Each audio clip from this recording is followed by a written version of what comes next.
Fasting cancels the lust. Fasting cancels the lust. നമ്മുടെ ഉപവസിച്ച് പ്രാർത്ഥിക്കുമ്പോൾ നമ്മുടെ ജഡത്തിൻ്റെ ശക്തി ഇല്ലാതാകുന്നു അല്ലെങ്കിൽ കുറഞ്ഞു.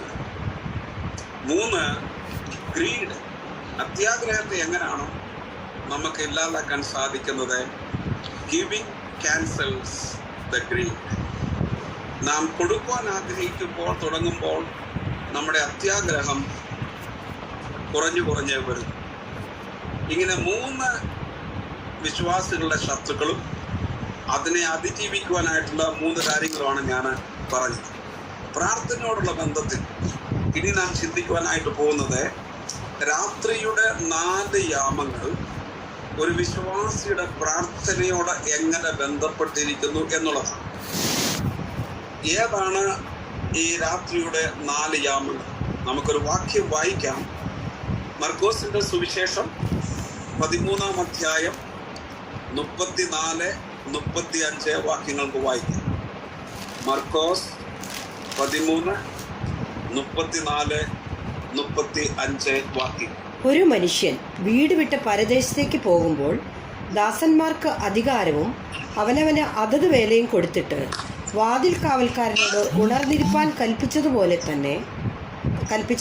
തന്നെ യജമാനൻ സന്ധ്യയ്ക്കോ അർദ്ധരാത്രിക്കോ കോഴി കൂകുന്ന നേരത്തോ രാവിലെയോ എപ്പോൾ വരുമെന്ന് അറിയായകൊണ്ട് അവൻ പെട്ടെന്ന് വന്ന് നിങ്ങളെ ഉറങ്ങുന്നവരായി കണ്ടെത്താതിരിക്കേണ്ടതിന് ഉണർന്നിരിപ്പിൻ.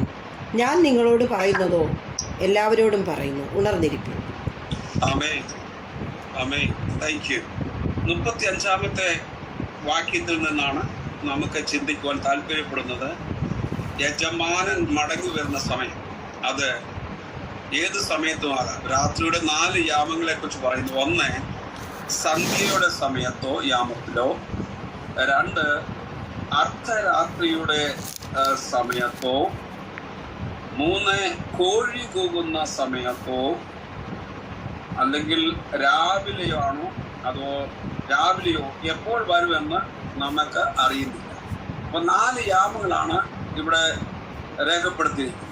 1, സന്ധ്യായാമം. 2, അർദ്ധരാത്രിയുടെ യാമം. 3, കോഴി കൂകുന്ന യാമം.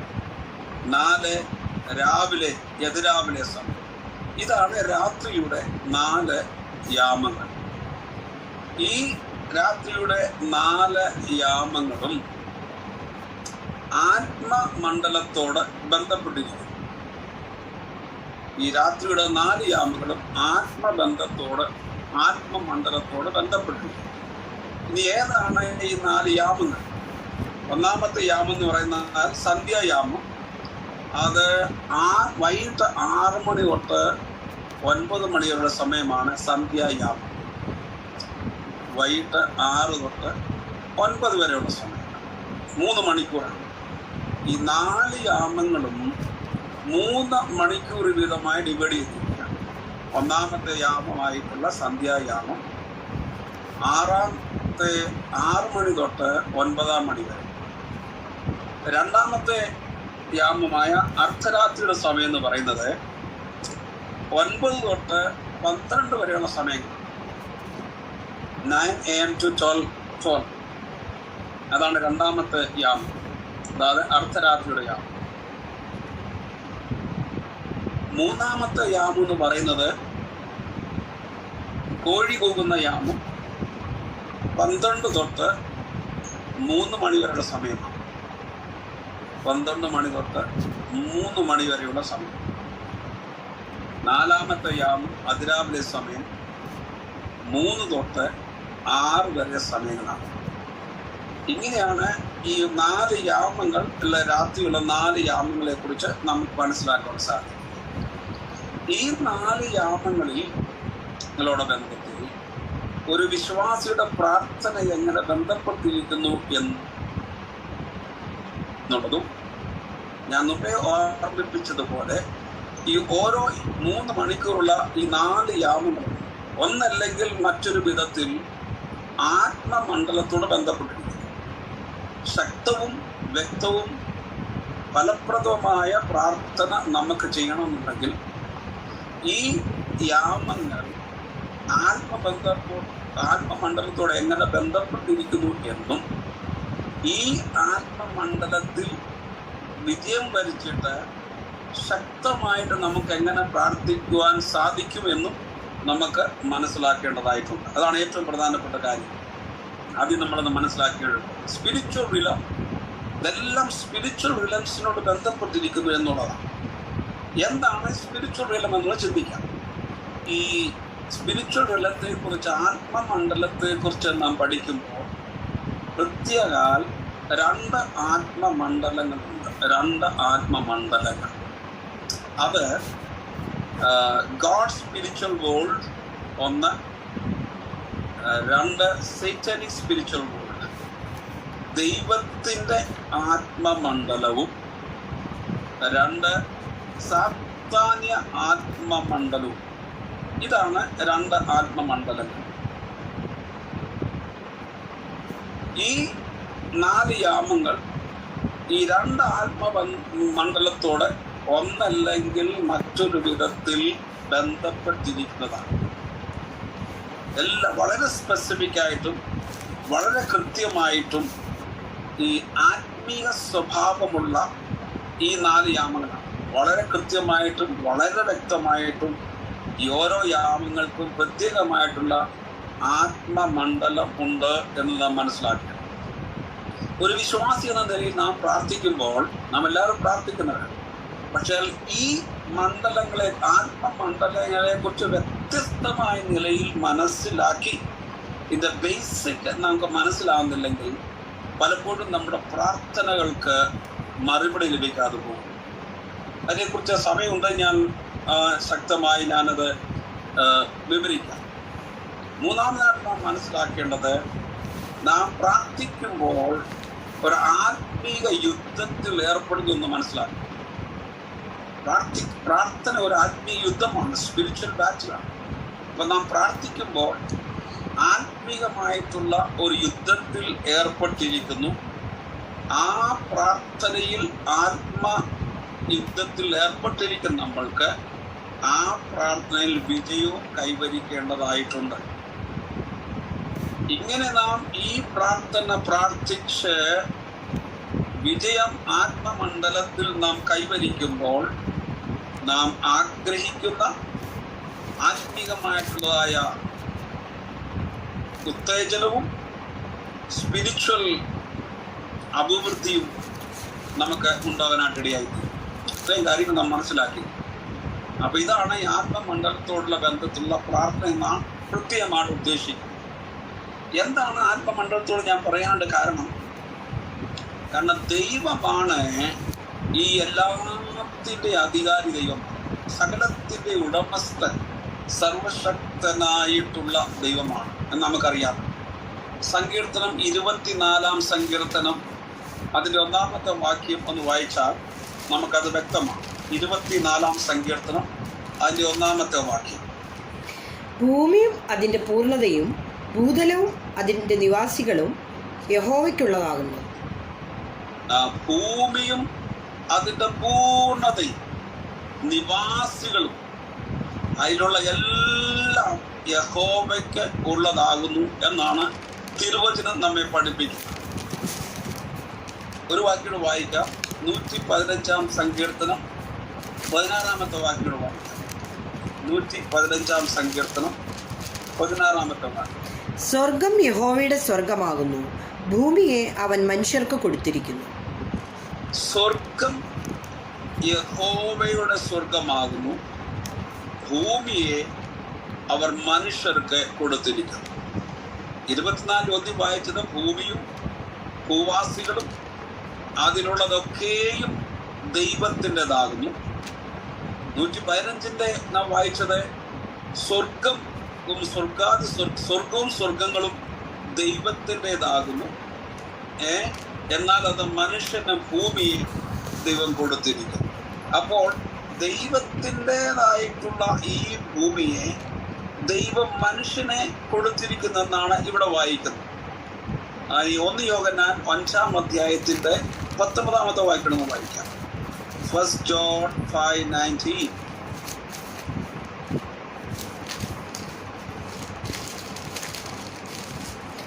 നാം ദൈവത്തിൽ നിന്നുള്ളവൻ എന്ന് നാം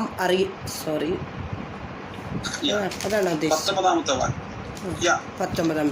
ഓക്കെ.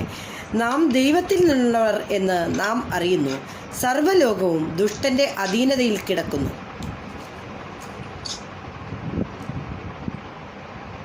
ഈ 3 വാക്യങ്ങൾ താരതമ്യം പഠിച്ചാൽ, 1:24 പറയുന്നു, ഭൂമിയും ഭൂതലവും അതിലുള്ള എല്ലാ നിവാസികളുടെ വാഴികളും ദൈവത്തിൻ്റെതാകുന്നു. 115:16 പറയുന്നു, ആകാശവും യഹോവയുടേതാകുന്നു, ഭൂമി മനുഷ്യർക്ക് കൊടുത്തിരിക്കുന്നു. 1 യോഹന്നാൻ 5:10 വായിക്കുന്നു, നാം ദൈവത്തിൽ നിന്നുള്ളവരാകുന്നു, എന്നാൽ ഈ ഭൂമി ദുഷ്ടന്റെ അവകാശത്തിൽ കൈവശം ഇരിക്കുന്നു എന്ന് വായിക്കും. ഇതിൽ നാം മനസ്സിലാക്കുന്നത് ദൈവത്തിൻ്റെതായിരുന്നു സകലവും, അതിനുശേഷം ഭൂമി മനുഷ്യന് കൊടുത്തു. എന്നാൽ ഇപ്പോൾ ഈ ഭൂമിയുടെ അവകാശം ദുഷ്ടന്റെ കയ്യിലാണ്. അപ്പൊ ഇത്രയും കാര്യം നാം മനസ്സിലാക്കിയെങ്കിൽ മാത്രമേ നമ്മുടെ പ്രാർത്ഥനയുടെ വ്യാപ്തിയും പ്രാർത്ഥനയുടെ അധികാരവും പ്രാർത്ഥന മറുപടി നമുക്ക് മനസ്സിലാക്കുവാൻ സാധിക്കും. അപ്പോൾ ഇപ്പോൾ ഈ ഭൂമി ദുഷ്ടന്റെ അവകാശത്തിൽ കിടക്കുമ്പോൾ നമുക്ക് പ്രാർത്ഥിക്കുക എന്ന് പറയുന്നത് ഒരു പോരാട്ടമാണ്. പ്രാർത്ഥന എന്ന് പറയപ്പെടുന്നത് ഒരു പോരാട്ടമാണ്. അതിൻ്റെ യോഹന്നാന്റെ സുവിശേഷത്തിലേക്ക് ഒന്ന് മടങ്ങി വരാം. യോഹന്നാൻ 15-ാം അധ്യായത്തിലേക്ക്, അതിൻ്റെ 18-ാമത്തെ വാക്യം. യോഹന്നാൻ 15:18. ലോകം നിങ്ങളെ പകയ്ക്കുന്നുവെങ്കിൽ അത് നിങ്ങൾക്ക് മുമ്പേ എന്നെ പകച്ചിരിക്കുന്നു എന്ന് അറിവിൻ. 19. നിങ്ങൾ ലോകക്കാരായിരുന്നുവെങ്കിൽ ലോകം തനിക്ക് സ്വന്തമായതിനെ സ്നേഹിക്കുമായിരുന്നു. എന്നാൽ നിങ്ങൾ ലോകക്കാരായിരിക്കാതെ ഞാൻ നിങ്ങളെ ലോകത്തിൽ നിന്ന് തിരഞ്ഞെടുത്തുകൊണ്ട് ലോകം നിങ്ങളെ പകയ്ക്കുന്നു. എന്നാൽ നിങ്ങൾ ലോകക്കാരായിരിക്കാതെ ഞാൻ നിങ്ങളെ ലോകത്തിൽ നിന്ന് തിരഞ്ഞെടുത്തത് കൊണ്ട് ലോകം നിങ്ങളെ പകയ്ക്കുന്നു. അപ്പോൾ ദൈവം നമ്മെ ലോകത്തിൽ നിന്ന് തിരഞ്ഞെടുത്തിട്ട് ദുഷ്ടന്റെ അധീനതയിൽ കിടക്കുന്ന ഈ ലോകത്തിലാക്കി വെച്ചിരിക്കുകയാണ്. ഈ ദുഷ്ടന്റെ അധീനതയിൽ കിടക്കുന്ന ഈ ലോകത്തിൽ ദൈവം നമ്മെ തിരഞ്ഞെടുത്ത് ആ ദുഷ്ടന്റെ അധീനതയിൽ കിടക്കുന്ന ലോകത്തിൽ ദൈവം വെച്ചിരിക്കുമ്പോൾ our life is a spiritual battle. നമ്മുടെ ജീവിതം എന്ന് പറയുന്നത് ഒരു വലിയ യുദ്ധം തന്നെയാണ്. ഞാൻ എപ്പോഴും പറയാറുണ്ട്, once we are born again, we are entered into a battlefield, not a playground.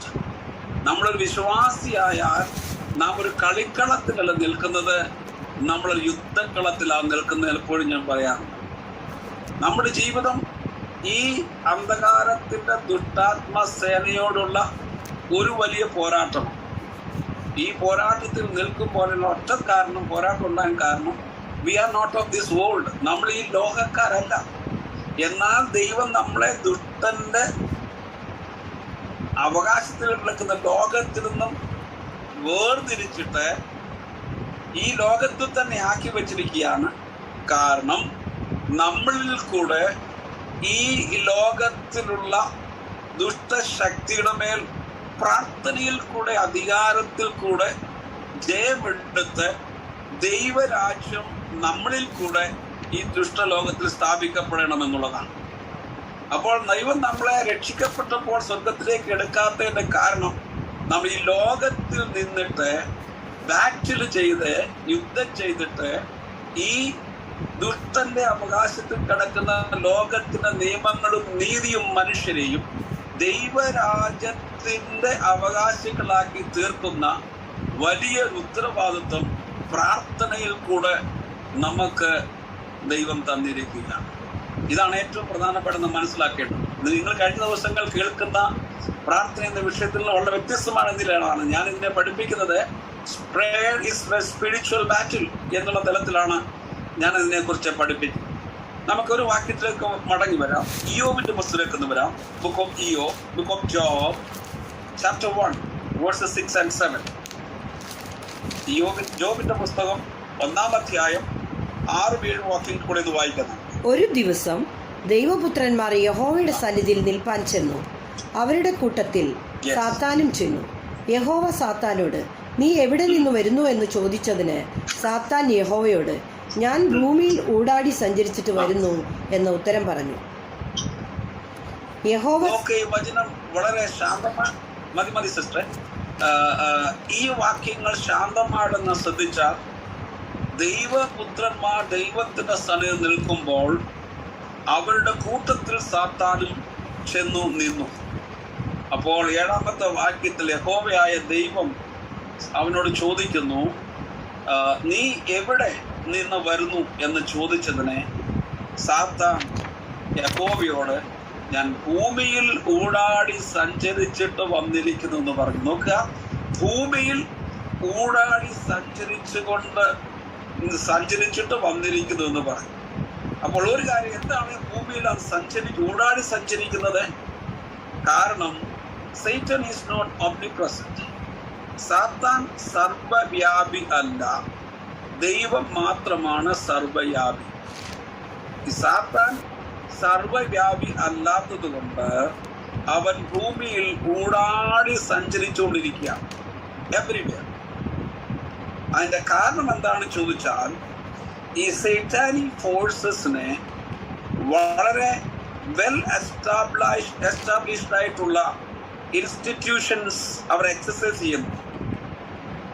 In every local area, എല്ലാ പ്രാദേശിക സ്ഥലങ്ങളിലും Satan established satanic institutions to exercise their activities. വിശ്വാസികൾ ഇതിനെക്കുറിച്ച് വ്യക്തമായിട്ട് മനസ്സിലാക്കി. നാം പാർക്കുന്ന ഇടങ്ങളിൽ ദുഷ്ടന്റെ അധീനതയിൽ കിടക്കുന്ന ഈ ഭൂമിയിൽ സൈറ്റൻ അവരുടേതായിട്ടുള്ള ഇൻസ്റ്റിറ്റ്യൂഷൻസ് എസ്റ്റാബ്ലിഷ് ചെയ്തിട്ട് അതിൻ്റെ ആക്ടിവിറ്റീസ് സമയങ്ങൾ എപ്പോഴും എക്സസൈസ് ചെയ്തുകൊണ്ടിരിക്കുകയാണ്. നാം താമസിക്കുന്ന എല്ലാ ഇടങ്ങളിലും ഇതുണ്ട്. വിശ്വാസികൾ വ്യക്തമായിട്ട് ഇത് മനസ്സിലാക്കി.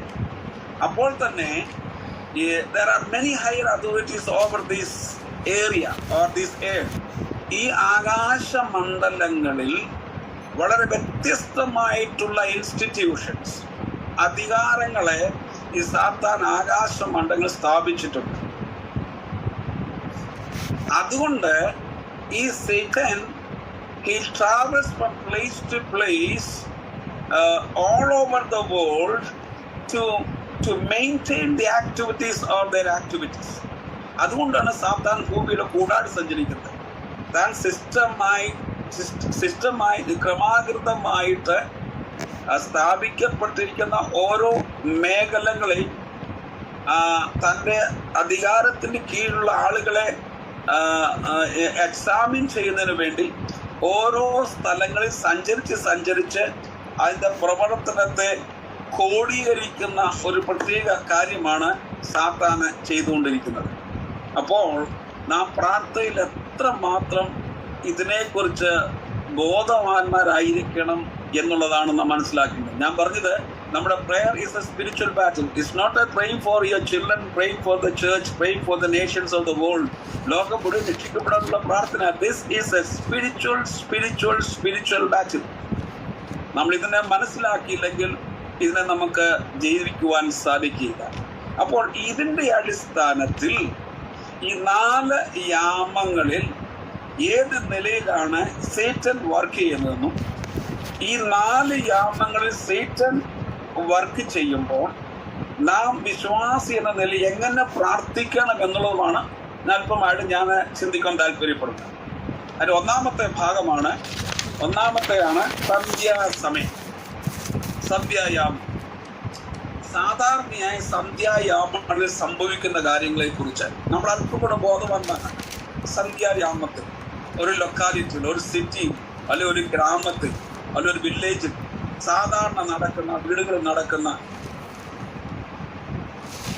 6 മണി തൊട്ട് 9 വരെ നടക്കുന്ന ക്രിസ്തീയ കുടുംബത്തിലും അല്ലെങ്കിൽ ക്രിസ്തീയ വിശ്വാസികളല്ലാത്ത കുടുംബങ്ങളിൽ നടക്കുന്ന ആക്ടിവിറ്റികളെ കുറിച്ച് നമ്മളൊന്ന് ശ്രദ്ധിക്കേണ്ടതായിട്ടുണ്ട്. നാച്ചുറലായിട്ട് എന്താണ് സംഭവിക്കുന്നത്? ഈ 6 തൊട്ട് 9 മണി വരെയുള്ള സമയങ്ങളിൽ ആൽക്കഹോളിൻ്റെ ബിസിനസ് വളരെ ശക്തമായി നടക്കും.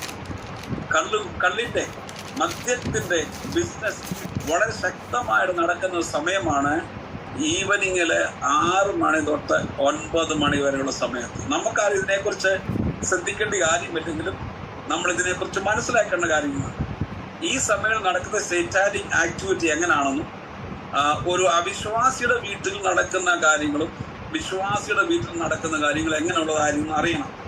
അപ്പോൾ ഈ ജോലി കഴിഞ്ഞ് 6 മണിക്ക് ജോലി കഴിഞ്ഞ് ഓഫീസിൽ വീട്ടിലേക്ക് വരുന്നവൻ കുടിക്കുന്ന ആളാണെങ്കിൽ ഒന്നുകിൽ കുടിച്ചിട്ട് വരും, അല്ലെങ്കിൽ കള്ള് ഷാപ്പിൽ നിന്നും മദ്യം വാങ്ങിയിട്ട് വീട്ടിലേക്ക് വരും. അവൻ വീട്ടിലേക്ക് വന്നു കഴിയുമ്പോൾ വീട്ടിൽ വന്നിരുന്ന് മദ്യം കുടിക്കും. കുടിച്ച ശേഷം വീടുകളിൽ അല്പമായിട്ടുള്ള പ്രശ്നങ്ങൾ അവിടെ ഉണ്ടായിക്കൊണ്ടിരിക്കും. സമയത്തിരുന്ന് അവർക്ക് ആഹാരം കഴിക്കാൻ പറ്റുന്നില്ല, ദൈവബോധമില്ല, ദൈവപ്രാർത്ഥനയില്ല, സന്ധ്യാവന്ദനമില്ല, സ്തുതി സ്തോത്രങ്ങളില്ല. ഇങ്ങനെ കുടുംബ അന്തരീക്ഷത്തിൽ ഭാര്യയിലും മക്കളുമായിട്ട് എന്തെങ്കിലും വാക്കുകൾ പറഞ്ഞ് തർക്കങ്ങൾ ഉണ്ടായിട്ട് വളരെയധികം വിഷമങ്ങളും അടിപിടികളും നടക്കുന്ന അനേക ഭവനങ്ങൾ നമ്മുടെ ചുറ്റുപാടുകൾ ഉണ്ടാകും. ബുദ്ധിമാന്മാരായിട്ടുള്ള വിദ്യാഭ്യാസമുള്ളവർ ബഹളം ഉണ്ടാക്കാതെ അകത്ത് തന്നെ എല്ലാം ഒതുക്കി തീർക്കും. അപ്പൊ നമ്മുടെ നെയ്ബർഹുഡിലും നമ്മുടെ അയൽവക്കത്തിലൊക്കെ സംഭവിക്കുന്ന കാര്യങ്ങളാണ്. ഒരുപക്ഷെ നമ്മൾ ചിന്തിക്കും, ഈ സന്ധ്യക്ക് മാത്രമേ ഉള്ളൂ, ഈ സമയം 6 മണിക്ക് മാത്രമേ ഉള്ളൂ കുടിക്കുന്നല്ല. പ്രത്യേക ഉത്സവ സമയങ്ങളിലൊക്കെ മദ്യപാനം വളരെയധികം പ്രാധാന്യമായിട്ട് ഉപയോഗിക്കുകയും അതിനുശേഷം സാത്താന്യ പ്രവർത്തികളിൽ ആ മനുഷ്യർ ഇൻവോൾവ് ചെയ്തുകൊണ്ട് ഇരിക്കുക. ഓഫീസ് അവേഴ്സ് വീട്ടിലേക്ക് മടങ്ങി വരുമ്പോൾ ഇങ്ങനെയുള്ള കാര്യങ്ങൾ വാങ്ങിക്കുന്നത് വീട്ടിൽ വെച്ച് കുടിക്കുന്നു. കുടിച്ച ശേഷം വീട്ടിൽ നടക്കുന്ന പ്രശ്നങ്ങൾ നമ്മുടെ ചുറ്റുപാടിലുണ്ട്. അതിൻ്റെ പ്രവൃത്തി നടത്തുന്നത് ഇസ് എ സൈറ്റാനിക് ഇൻഫ്ലുവൻസ് ആണെന്ന് മനസ്സിലാക്കണം. എന്നാൽ പലപ്പോഴും വിശ്വാസികളായിരിക്കും നമ്മൾ ഇതിനെക്കുറിച്ച് ശ്രദ്ധിക്കാറുണ്ട്. പക്ഷെങ്കിൽ ഇങ്ങനെ വീടുകൾ നടക്കുന്ന വീടുകളിൽ അവരുടെ കുടുംബത്തെ നശിപ്പിക്കുന്നു, അവരുടെ ജീവനെ നഷ്ടപ്പെടുത്തി കളയുന്നു, അവരുടെ പണം ഇല്ലാതാകുന്നു, കുടുംബ സമാധാനം നഷ്ടപ്പെട്ടു പോകുന്നു, കുഞ്ഞുങ്ങളുടെ ഉള്ളിൽ ഹൃദയത്തിനുള്ളിൽ അപ്പനോടുള്ള വൈരാഗ്യം വർദ്ധിക്കുന്നു. അമ്മയുടെ കരച്ചിൽ മുഖാന്തരമായി കുഞ്ഞുങ്ങൾക്ക് മനസ്സോടുകൂടെ ആഹാരം കഴിക്കുവാനായിട്ടോ പ്രാർത്ഥിക്കുവാനായിട്ടോ സ്കൂളിൽ പഠിക്കുവാനായിട്ടോ കഴിയാതെ വണ്ണം അവരുടെ ഭാവിയെ പോലും ഇത് ബാധിച്ചുകൊണ്ടിരിക്കുന്നു. നമ്മൾ ഒരുപക്ഷെ മറ്റുള്ള വീട്ടിലാണല്ലോ നടക്കുന്നത്, ഞങ്ങളുടെ വീട്ടിലല്ല എന്ന് പറഞ്ഞിട്ട് നമ്മളതിനെ തള്ളിക്കളയാറുണ്ട്. നോ നോ നോ നോ നമുക്ക് അങ്ങനൊരു വീടുണ്ടെങ്കിൽ നാം താമസിക്കുന്ന ഒരു ദൈവപൈതൽ താമസിക്കുന്ന ലൊക്കാലിറ്റിയിൽ അങ്ങനെ നടക്കാൻ പാടില്ല എന്നുള്ളതായിരിക്കും ഉത്തരവാദിത്വം നാം ഏറ്റെടുത്ത് ആ സാത്താന്യ ശക്തിക്കെതിരായിട്ട് നാം പ്രാർത്ഥിക്കണം. പലപ്പോഴും നമ്മൾ പ്രാർത്ഥിച്ച് നമ്മുടെ കുഞ്ഞുങ്ങൾ, ഭർത്താവ്, ഭാര്യ, കുഞ്ഞുങ്ങൾ, പണം, വിദ്യാഭ്യാസം, കർത്താവ് ഞങ്ങൾ ഉറങ്ങുന്നു, നിന്റെ നാമത്തിനായി സ്തോത്രം പറഞ്ഞ് പലപ്പോഴും കഴിയാറുണ്ട്. No no no no this is a spiritual battle. ഞാൻ പറയാറുണ്ട്, നമ്മൾ അധികം പേരും നമുക്ക് വേണ്ടി പ്രാർത്ഥിക്കുക. ബൈബിളിലെ പ്രാർത്ഥന is not the prayer of myself. ബൈബിളിലെ പ്രാർത്ഥന എന്ന് പറയപ്പെടുന്ന ഇന്റർസെസറി പ്രെയർ ആണ്. ഉൽപ്പത്തി പുസ്തകം തൊട്ട് വെളിപ്പാട് വരെ സങ്കീർത്തനത്തിന് ചില ഭാഗങ്ങൾ മാറ്റിവെച്ചാൽ ഉൽപ്പത്തി പുസ്തകം തൊട്ട് തുടങ്ങുന്ന പ്രാർത്ഥന, ബൈബിളിലെ പ്രാർത്ഥന മധ്യസ്ഥ പ്രാർത്ഥനയാണ്. എന്ന് പറഞ്ഞാൽ മറ്റുള്ളവർക്ക് വേണ്ടി പ്രാർത്ഥിക്കും. മധ്യസ്ഥ പ്രാർത്ഥന എന്ന് പറഞ്ഞാൽ മറ്റൊരാളുടെ വേദന, മറ്റൊരാളുടെ പ്രശ്നം, മറ്റൊരാളുടെ ദുഃഖം, മറ്റൊരാളുടെ രോഗം എൻ്റെതായിട്ട് ദുഃഖമായിട്ടും വിഷമമായിട്ടും ഞാൻ ഏറ്റെടുത്തിട്ട് on behalf of that person I'm coming before the presence of God. അതാണ് ബൈബിളിലെ മധ്യസ്ഥ പ്രാർത്ഥന. നാം എത്ര നാളുകളായി നമുക്ക് വേണ്ടി മാത്രം പ്രാർത്ഥിച്ചുകൊണ്ടിരിക്കുന്നു, എന്നാൽ ചുരുക്കമായി മാത്രമല്ലേ നാം മറ്റുള്ളവർക്ക് കൊണ്ട് പ്രാർത്ഥിക്കുന്നത്. അപ്പൊ നമ്മൾ ചോദിക്കും, അപ്പൊ ഞങ്ങൾക്ക് വേണ്ടി ഞങ്ങൾ പ്രാർത്ഥിച്ചിരിക്കുന്ന ആര് പ്രാർത്ഥിക്കും? ബൈബിൾ എന്ത് പറയുന്നു? ഫിലിപ്പിയ ലേഖനം 4-ാം അധ്യായം 4-ാമത്തെ വാക്യം വായിക്കും സിസ്റ്റർ. ഫിലിപ്പിയ ലേഖനം 4-ാം അധ്യായം 4 മുതലുള്ള വാക്യം. ഒന്നിനെക്കുറിച്ചും വിചാരപ്പെടരുത്, എല്ലാറ്റിലും അപേക്ഷയാലും പ്രാർത്ഥനയാലും നിങ്ങളുടെ ആവശ്യങ്ങൾ സ്തോത്രത്തോടുകൂടെ അറിയിക്കുക അത്ര വേണ്ടത്. എന്നാൽ സകല ബുദ്ധിയും കവിയുന്ന ദൈവസമാധാനം ഹൃദയങ്ങളെയും നിലവുകളെയും ക്രിസ്തുവേശുവിൽ എന്നേക്കും കാക്കും എന്ന ആ ഭാഗത്തോടെ പറഞ്ഞിരിക്കുന്നു. അത് പറഞ്ഞിട്ട് താല്പര്യം, അപ്പോൾ നമ്മളുടെ എങ്ങനെ പ്രാർത്ഥിക്കേണ്ടത്? Come with thanksgiving and supplication. ഒന്നിനെക്കുറിച്ചും വിചാരപ്പെടാതെ പ്രാർത്ഥനയാലും അപേക്ഷയാലും നമ്മുടെ ആവശ്യങ്ങൾ ദൈവസ്ഥലിനെ അറിയിക്കുക എന്ന് പറഞ്ഞാൽ നമ്മുടെ ആവശ്യങ്ങൾ, lord I thank you for this is my need, I thank you, I give it to you lord. അത്ര മാത്രം ചെയ്താൽ മതി. Lord this is my need, thank you for this need and give it to you. That's the only thing that you need to do. അതിനുവേണ്ടി നാം ഇരുന്ന് കരഞ്ഞു പ്രാർത്ഥിക്കുകയല്ല. Give it to the Lord and say thank you for this need, for this I'm giving it to you. അത്ര മാത്രം ചെയ്താൽ മതി. അപ്പോൾ നാം അങ്ങനെ നമ്മുടെ പ്രശ്നങ്ങളെ നന്ദിയോടുകൂടെ ദൈവത്തിന്റെ കരത്തിൽ ഏൽപ്പിച്ചിട്ട് മറ്റുള്ളവരുടെ പ്രശ്നങ്ങൾക്ക് വേണ്ടി പ്രാർത്ഥിക്കണം. മറ്റുള്ളവരുടെ പ്രശ്നങ്ങൾക്ക് വേണ്ടി പ്രാർത്ഥിക്കണം. Intercessory prayer is a big topic. Maybe around 12 lessons I have on intercessory prayer. അപ്പോൾ മറ്റുള്ളവരുടെ വിഷയങ്ങൾക്ക് വേണ്ടി നാം ഏറ്റെടുത്ത് പ്രാർത്ഥിക്കുമ്പോൾ God will raise up someone else somewhere around the world to pray for our needs. നാം നമ്മുടെ വിഷയങ്ങൾ സ്തോത്രത്തോടു കൂടി ദൈവസ്ഥലിനെ അറിയിക്കുമ്പോൾ താഴോട്ട് വായിക്കുന്നത് the peace that passeth all understanding. അപ്പം നമ്മുടെ ഹൃദയത്തെ വേദനപ്പെടുത്തിയ ദുഃഖിപ്പിച്ച ആ വിഷയം സ്തോത്രത്തോടുകൂടെ കർത്താവിന് സമർപ്പിച്ചപ്പോൾ നമ്മുടെ ഹൃദയത്തെ ദുഃഖിപ്പിച്ച ആ വിഷയം നമ്മുടെ ഹൃദയത്തിൽ നിന്ന് മാറി ദൈവസന്നിധിയിലേക്ക് കൊടുത്തു. അപ്പോൾ നമ്മുടെ ഹൃദയം കാലിയായി തീർന്നു.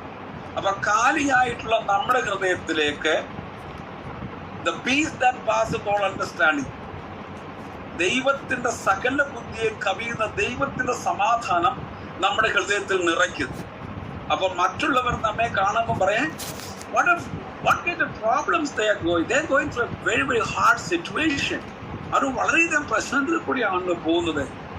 അവർ കുഞ്ഞുങ്ങളുടെ പ്രശ്നം, മറ്റുള്ള പ്രശ്നങ്ങളൊക്കെയാണ്. എന്നാലും നോക്കിയേ, എങ്കിലും അവിടെ എന്തൊരു സമാധാനമാണ്, അവിടെ വാക്കുകൾക്ക് എന്ത് സൗന്ദര്യതയാണ്, അവിടെ ശബ്ദങ്ങൾ കേൾക്കാൻ എന്ത് സുഖമാണ്. കാരണം എന്താണെന്നറിയാമോ? എന്നെ സ്ട്രഗിൾ ചെയ്ത അസമാധാനത്തിലാക്കിയ വിഷയങ്ങൾ എടുത്തിട്ട് ദൈവത്തിന്റെ കയ്യിലേക്ക് കൊടുത്തിട്ട് thank you Jesus, this is for you, this is yours, you have to take care of it. എന്നിട്ട് നമ്മുടെ ഹൃദയത്തിലേക്ക് ദൈവം തന്റെ സമാധാനത്തെ അയച്ചുകൊണ്ടിരിക്കും. So we need to stop praying for ourselves and pray for others. This is what I say. Most of the time that I pray, even before this class I was praying, 2 to 4 I was praying. In the morning I was praying. I was praying not for my needs, but I was praying for the needs of others. When I pray for the needs of others, God will bring someone else, somewhere else around the globe, and God will bring the needs of that person. കാനഡയിൽ ഒരു പ്രാർത്ഥിക്കുന്ന ഒരു സഹോദരി കിച്ചണിൽ ആഹാരം പാകം ചെയ്തുകൊണ്ടിരിക്കുമ്പോൾ ദൈവാത്മാവ് പറഞ്ഞു, ഇന്ത്യയിൽ വർക്ക് ചെയ്യുന്ന മിഷണറി ജോർജ് ഷാമിന്റെ മകന് വേണ്ടി പ്രാർത്ഥിക്കുവാൻ പറഞ്ഞു. അവൾ പെട്ടെന്ന് എല്ലാം വിട്ടിട്ട് അവൾ പോയിരുന്നു പ്രാർത്ഥിച്ചു. മണിക്കൂറുകൾ അവർ ആത്മാവിൽ പ്രാർത്ഥിച്ചു, മണിക്കൂറുകൾ പ്രാർത്ഥിച്ചു, അന്യ ഭാഷകളിൽ പ്രാർത്ഥിച്ചു. ഒന്നും അറിയത്തില്ല. ജോർജ് ഷാമിന്റെ മകന് വേണ്ടി പ്രാർത്ഥിക്കാൻ മാത്രം പറഞ്ഞു. അവർ പോയി പ്രാർത്ഥിച്ചു. 3-4 മണിക്കൂർ പ്രാർത്ഥിച്ചു. ഒരു സമാധാനം അവരുടെ ഉള്ളിൽ വന്നപ്പോൾ അവൾ പ്രാർത്ഥന നിർത്തി. 2 ദിവസം കഴിഞ്ഞപ്പോൾ അവൾക്കൊരു സന്ദേശം കിട്ടി. ജോർജ് ഷാമിന്റെ മകൻ ന്യൂമോണിയ അതിഭയങ്കരമായ മരണത്തിന്റെ താഴ്വരയിലെത്തി. എന്നാൽ ദൈവമക്കൾ പ്രാർത്ഥിച്ചു, എൻ്റെ മകൻ സമ്പൂർണ്ണമായി സൗഖ്യമായി എന്ന് അവർക്ക് ന്യൂസ് കിട്ടി. ഇതാണ് ദൈവാത്മ പലപ്പോഴും നമ്മളെ ഹേമിക്കുമ്പോൾ നമ്മൾ ചിലപ്പോഴും മാറിപ്പോകും. ഞാൻ ഇന്നലെ ഇവിടെ ഇരിക്കുമ്പോൾ, ഞാൻ ഇന്നലെ വേദവസം വായിച്ചുകൊണ്ട് പെട്ടെന്ന് എന്നോട് ദൈവാത്മാവ് പറഞ്ഞു, പോയിരുന്ന് പ്രാർത്ഥിക്കുക. ഞാൻ പോയിരുന്നു പ്രാർത്ഥിച്ചു. ഒരു 4 മണിയാകുമ്പോൾ എനിക്കൊരു ഫോൺ വന്നു, ഒരു വിഷയത്തോടുള്ള ബന്ധത്തിൽ. അപ്പൊ ദൈവാത്മാവ് എന്നോട് പ്രാർത്ഥിക്കാൻ പറഞ്ഞപ്പോൾ ഞാൻ വിഷയത്തിൽ പ്രാർത്ഥിച്ചു. ഞാനൊരു ചോദ്യം ചോദിക്കട്ടെ? ദൈവാത്മാവ് നിങ്ങളോട് എത്രയോ പ്രാവശ്യങ്ങൾ മറ്റുള്ളവർക്ക് വേണ്ടി പ്രാർത്ഥിക്കുവാൻ നമ്മളോട് പറഞ്ഞിട്ട് പലപ്പോഴും അതിനെ ശരിയായ വണ്ണം പ്രാർത്ഥിക്കാതെ വണ്ണം നമ്മൾ സമയം ചെലവഴിച്ചിട്ടില്ലേ? അപ്പോൾ അതിൻ്റെ ഉദ്ദേശം, നിങ്ങൾ പ്രാർത്ഥിക്കുന്ന മറ്റുള്ളവർക്ക് വേണ്ടിയാണ്. നിങ്ങൾക്ക് വേണ്ടി പ്രാർത്ഥിക്കുന്ന ഉപരിയായി മറ്റുള്ളവർക്ക് വേണ്ടി പ്രാർത്ഥിക്കുമ്പോൾ ദൈവം നിങ്ങൾക്ക് വേണ്ടി പ്രാർത്ഥിക്കുവാൻ മറ്റു ചിലരെ എഴുന്നേൽപ്പിക്കാൻ ഇടയായിരിക്കും. ഇന്ന് നിങ്ങൾ പ്രാർത്ഥന ക്ലാസ് ദീർഘമായി കേട്ടുകൊണ്ടിരിക്കുകയാണ്. എന്നാൽ ഇന്ന് ഞാൻ നിങ്ങളോട് പറയുന്നത്, നിങ്ങൾക്ക് വേണ്ടി പ്രാർത്ഥിക്കുന്നതിന് ഉപരിയായി മറ്റുള്ളവരുടെ ആവശ്യങ്ങൾക്ക് വേണ്ടി മധ്യസ്ഥ പ്രാർത്ഥന പ്രാർത്ഥിക്കുന്ന ഒരു വ്യക്തികളായി തീരട്ടെ. ഞാൻ പറഞ്ഞൊരു ആറാമത്തെ സമയം കൊണ്ട് 9 സമയം അനേക കുടുംബങ്ങൾ ഇങ്ങനെയുള്ള പ്രശ്നങ്ങൾ നടക്കുമ്പോൾ നാം ആ ഭവനത്തിൻ്റെതാണെന്ന് പറഞ്ഞിട്ടോ വിടാതെ നാം അവർക്ക് വേണ്ടി പ്രാർത്ഥിച്ചുകൊണ്ടിരിക്കണം. കാരണം ഇതിന്റെ പിന്നിൽ പ്രവർത്തിക്കുന്ന ഒരു ദുഷ്ടാത്മ ശക്തിയുണ്ട്. ഞാൻ സ്പിരിച്വൽ വാർഫെയറിനെ കുറിച്ച് ക്ലാസ് എടുക്കുമ്പോൾ പറയാറുണ്ട്. ടെറിറ്റോറിയൽ സ്പിരിറ്റിനെ കുറിച്ച് പഠിപ്പിക്കും. ടെറിറ്റോറിയൽ സ്പിരിറ്റ് എന്ന് പറഞ്ഞാൽ ഓരോ ഏരിയയിലും ഓരോ കമ്മ്യൂണിറ്റിയിലും താമസിക്കുന്ന ആളുകളുടെ ഇടയിൽ ഏത് വിധത്തിലുള്ള സ്വഭാവമാണ് അവർക്ക് കാണുവാൻ കഴിയുന്നത്, നമുക്ക് കാണാൻ സാധിക്കുന്നത്. ആ സ്വഭാവത്തിന് അനുസൃതമായിട്ടുള്ള സൈറ്റാനിക് പ്രവൃത്തിയാണ് ആ സ്ഥലങ്ങളിൽ നടക്കുന്നത്. മദ്യപാനത്തിന്റെ ആത്മാവ്, അതിനെതിരായിട്ട് നാം പോരാടി പ്രാർത്ഥിക്കണം. അപ്പോൾ 6 തൊട്ട് 9 സമയം നടക്കുന്ന കാര്യം ഇതാണ്. രണ്ടാമത് നടക്കുന്ന ഒരു കാര്യം, ഈ 6 തൊട്ട് 9 സമയത്ത് വീടുകളിൽ അവിശ്വാസികളുടെ വീട് നടക്കുന്ന കാര്യങ്ങൾ സീരിയൽ കണ്ടുകൊണ്ടിരിക്കും, സിനിമയുടെ സീരിയൽ കണ്ടുകൊണ്ടിരിക്കും, എന്റർടൈൻമെന്റ് കണ്ടുകൊണ്ടിരിക്കും, ഡിബേറ്റ് ആർഗ്യുമെന്റ് കേട്ടുകൊണ്ടിരിക്കും. ഒരു ആർഗ്യുമെന്റ് നാം കേൾക്കുമ്പോൾ ഡിബേറ്റ് അട്രാക്ട് ചെയ്യാനായിട്ടിരിക്കും. അപ്പോൾ നമ്മൾ മനസ്സിലാക്കേണ്ട കാര്യം, ഇതിൽ നിന്നൊക്കെ നമ്മൾ മാറിയിരിക്കേണ്ടതായിട്ടുണ്ട്. ഏലിയാവ് ഇങ്ങനെ പറഞ്ഞു, എലിശയോട് പറഞ്ഞു, ഞാൻ നിന്നിൽ എടുക്കപ്പെടുന്നതിന് മുൻപ് നിനക്ക് എന്ത് വേണമെന്ന് ചോദിച്ചു. അപ്പോൾ നിന്റെ ആത്മാവിന്റെ ഇരട്ടി പാക്കുവാണെന്ന് പറഞ്ഞു. അപ്പൊ ഏലിയ പറഞ്ഞു, ഞാൻ എടുക്കപ്പെടുന്ന നീ കാണുന്നുവെങ്കിൽ നിനക്കത് ലഭിക്കും, നീ കാണുന്നുവെങ്കിൽ ലഭിക്കും എന്ന് പറഞ്ഞാൽ കാണുന്നത് ലഭിക്കും. അപ്പൊ കാണുന്നത് നമ്മുടെ ലൈഫ് വളരെയധികം ക്രിയാത്മകമായി ചെയ്യുവാനായിട്ടിടയായി. What we'll see with our eyes, long-term effect in our life. നമ്മുടെ കണ്ണുകൊണ്ട് നാം കാണുന്നത് ദീർഘമായ കാലത്തിലേക്ക് നമ്മുടെ മനസ്സിൽ സൂക്ഷിക്കും. സൈക്കോളജിസ്റ്റ് പറയുന്നത് 65% of the things that you hear with your ears and see with your eyes will have a 65% of things that you have it will have your brain will have a retain capacity for long time. 45% നിങ്ങൾ കണ്ണുകൊണ്ട് കാണുന്നതും 15% നിങ്ങൾക്ക് ചെവികൊണ്ട് കേൾക്കുന്നതുമായ കാര്യങ്ങളെ നിങ്ങളുടെ ബുദ്ധിക്ക്, ബ്രെയിനിനെ വളരെ ദീർഘമായ സമയങ്ങളിലേക്ക് സൂക്ഷിച്ചു വെക്കുവാൻ സാധിക്കും എന്നാണ് ഒരു സൈക്കോളജിസ്റ്റ് പറയുന്നത്. ഞാൻ പറയുന്ന താല്പര്യം, ഒരു ദൈവത്തിന്റെ പൈതൽ ഇതിൽ നിന്നൊക്കെ മാറിയിരിക്കേണ്ടതായിട്ടുണ്ട്. യേശുവിന്റെ തന്നെ ശിഷ്യന്മാരും ഈ വക കാര്യങ്ങളൊന്നും സന്തുഷ്ടരല്ലായിരുന്നു. അവർക്ക് ഇതൊരു വിഷയമല്ലായിരുന്നു. യേശു രാവിലെ പോകുന്നു, വൈകിട്ട് വരുന്നു, രാത്രി പോയിട്ട് പ്രാർത്ഥിക്കുന്നു. ശിഷ്യന്മാർ തന്നോടുകൂടെ പോകുന്നു. അവർക്ക് ഇതൊന്നൊരു വിഷയമല്ലായിരുന്നു.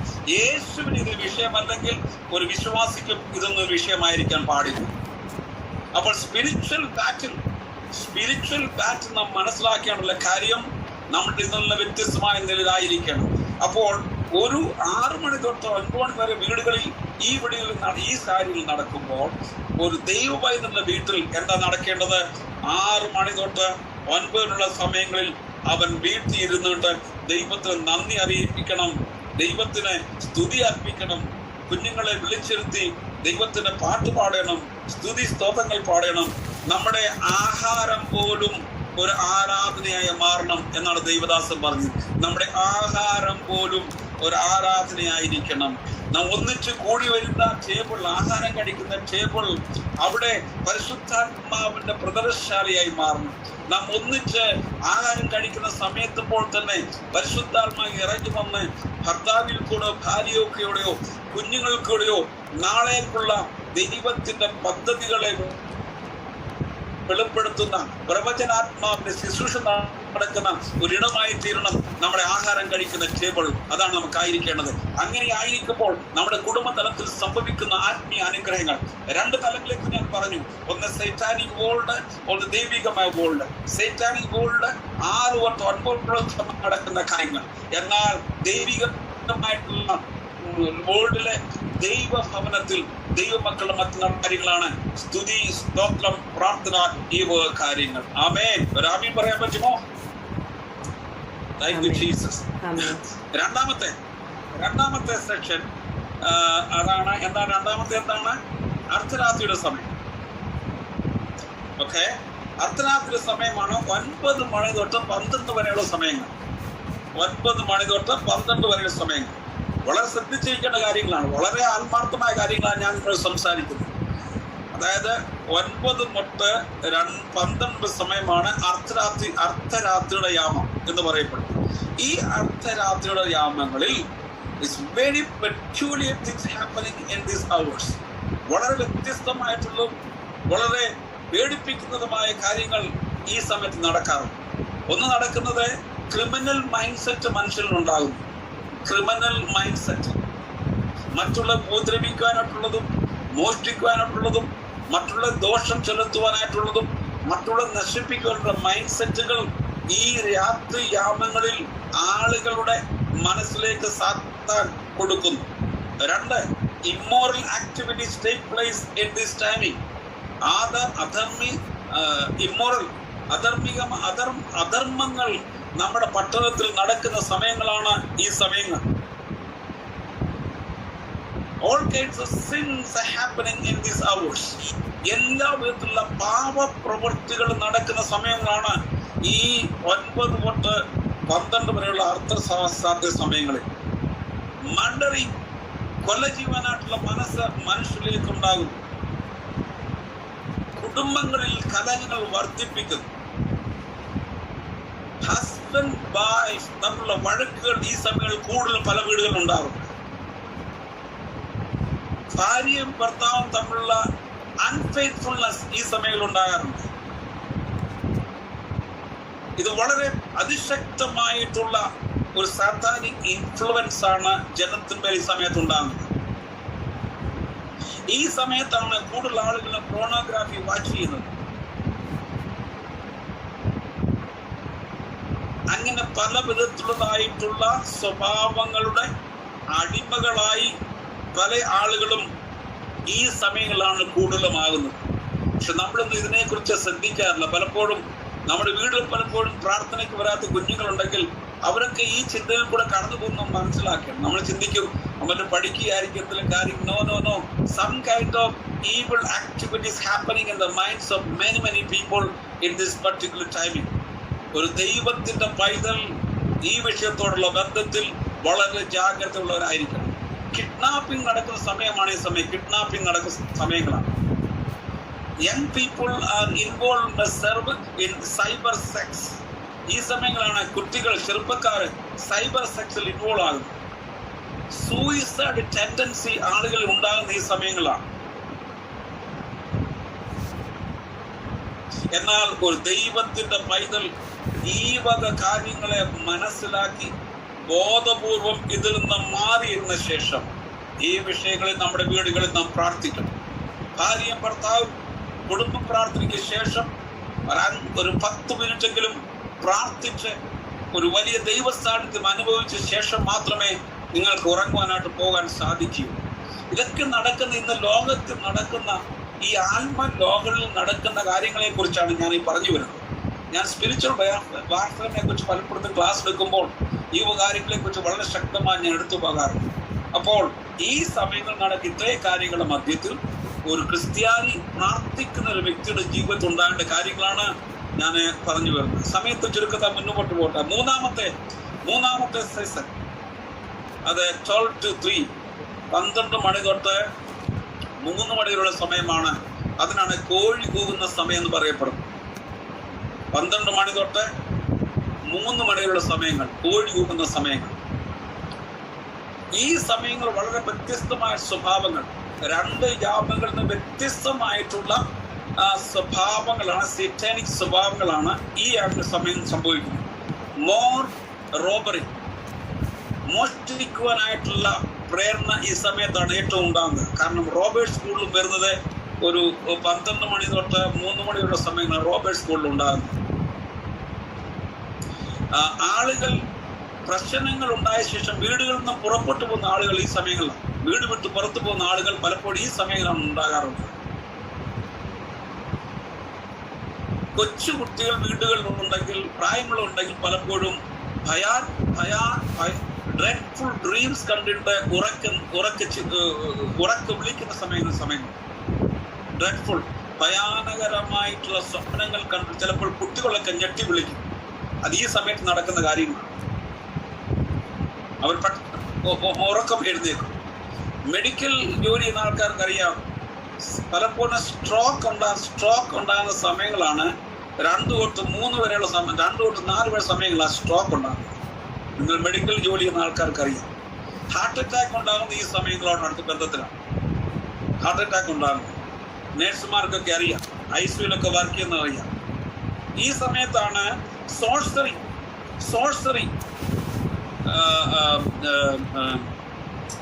എന്തുവാ കൂടുതലും ചെയ്യുന്ന ഈ സമയത്താണ് സോഴ്സറീസ്. ബിക്കോസ് ഈ സമയത്താണ് അവർ പറയുന്നത് ആകാശവും ഭൂമിയും ഒരേ ലെവലിൽ വരുന്ന സമയമാണെന്നാണ് സ്പിരിച്വലിസ്റ്റ് ഇതിനെ കുറിച്ച് പഠിപ്പിക്കുന്നത്. ആകാശവും ഭൂമിയും ഒരേ ലൈനിൽ വരുന്ന സമയം. ഈ സമയത്താണ് സോഴ്സറി ഉണ്ടാകുന്നത്. ഞങ്ങളുടെ ചർച്ചിൽ ഒരു വിശ്വാസം ഉണ്ടായിരുന്നു 10 വർഷം മുൻപ്. അദ്ദേഹം കർത്താവിലേക്ക് വന്നു. ഒരു ഹരിയാനക്കാരനാണ്. അദ്ദേഹം ഒരു മന്ത്രവാദിയായിരുന്നു.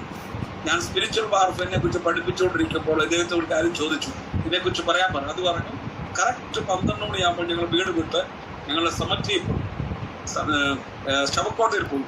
12 മണി തൊട്ട് 3 മണി വരെ ഇരുന്നാണ് ഞങ്ങൾ ഇത് ചെയ്യുന്നത്, മന്ത്രവാദം ചെയ്യുന്നത്. അപ്പോൾ സെറ്റാനിക് ഫോഴ്സസ് ഭയങ്കര ശക്തിയോടെ നടക്കുന്ന സമയമാണ് ഈ 12 തൊട്ട് 3 മണി വരെയുള്ള സമയങ്ങൾ. അപ്പോൾ നമ്മൾ അതിനെക്കുറിച്ച് മനസ്സിലാക്കണം. ഈ സമയത്ത് Christians awake and pray. Christians ഉണരണം, ഈ സമയത്ത് പ്രാർത്ഥിക്കണം. ഞാൻ ഇതിനെക്കുറിച്ചൊക്കെ പഠനം നടത്തിയ ശേഷം ഞാൻ തീരുമാനിച്ചു 12 തൊട്ട് 3 മണി വരെ ഞാൻ പ്രാർത്ഥിക്കും. ഞാൻ പ്രാർത്ഥിക്കാൻ തുടങ്ങി. 12 മണിക്ക് ഞാൻ പ്രാർത്ഥന തുടങ്ങി. 5 മിനിറ്റ് കഴിഞ്ഞപ്പോൾ ഞാൻ ഉറങ്ങി. കറക്റ്റ് 3 മണിയായപ്പോൾ എൻ്റെ കണ്ണു തുറന്നു.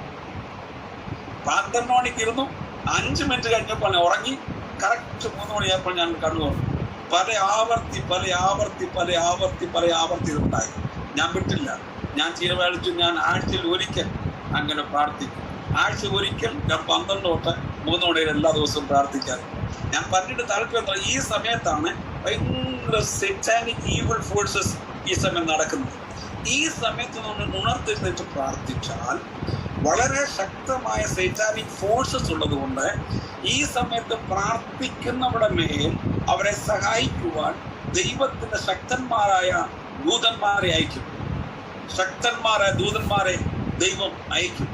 അവർ നമുക്കൊന്ന് അസിസ്റ്റ് ചെയ്യും. കാരണം ഈ സമയത്ത് വളരെ ശക്തമായിട്ടുള്ള സാത്താന്യ ആക്രമണമുള്ള സമയത്ത് ഉണർന്നിരിക്കുന്ന പ്രാർത്ഥിക്കുന്ന ദൈവമക്കളെ സഹായിക്കുവാൻ ദൈവത്തിന്റെ ശക്തന്മാരായ ദൂതന്മാരെ അയച്ച് നമ്മളെ സഹായിക്കുവാനായിട്ട് ഇടയായിത്തീരും.